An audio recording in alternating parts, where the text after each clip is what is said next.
Encore de nombreuses questions ce matin autour de la cavale meurtrière de cet homme de 23 ans qui a tué ce week-end 3 personnes âgées dans la Drôme, une octogénaire à Chabeuil et un couple de septuagénaires non loin de là à Montvendre.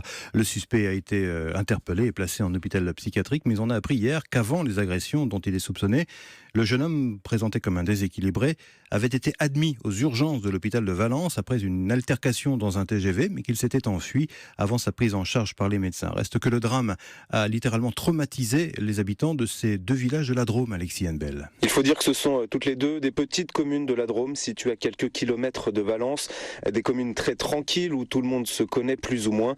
Les 3 victimes étaient issues de familles installées dans ces villages depuis plusieurs générations. Ces meurtres très violents ont donc suscité beaucoup d'émotions. Pascal Pertusa est le maire de Chabeuil. Ce sont des gens qui sont beaucoup impliqués dans la vie locale. Et là, c'est d'autant plus terrible qu'on se pose la question, la même question tout le temps, c'est pourquoi ? Difficile de trouver une réponse ce matin. D'après les premiers éléments de l'enquête, l'agresseur de 23 ans a choisi ses victimes au hasard, sans motif particulier. Elles étaient juste sur son chemin. À Montvendre, ce village de 1000 habitants, le couple tué dans sa maison était connu et respecté de tous.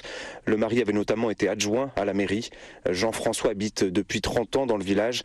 Et il a toujours du mal à comprendre ce qu'il s'est passé. C'est des gens qu'on connaît depuis qu'on est dans le village, très actifs sur la commune. On est loin d'imaginer sur un petit village comme ici qu'il puisse se passer des choses de cette sorte-là. Je suis très choqué que ça soit eux. Ouais. L'agresseur présumé a lui été placé hier soir en hôpital psychiatrique. Son état n'était pas compatible avec une garde à vue. Alexis Henbel, l'un des correspondants d'Europe 1 en Rhône-Alpes.